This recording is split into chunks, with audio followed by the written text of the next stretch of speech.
5वीं जवान में पढ़ता हूँ। मेरी टीचर का नाम दकिया है। मेरे स्कूल का नाम NHB उर्दू स्कूल नंबर 2 है। हम ख्वाबों को हकीकत में बदलना चाहते हैं। आइए अब हम NHB उर्दू स्कूल नंबर 2 के स्टेडियम में चलते हैं। अस्सलामुअलैकुम, मेरा नाम अफसान जावेद शेख है। मेरी टीचर का नाम दकिया है।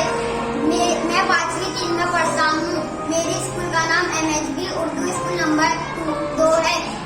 मैं डॉक्टर बनना चाहता हूँ। डॉक्टर बनकर मैं मुल्क के गरीब लोगों की खिदमत करना चाहता हूँ। जोर से बोलना।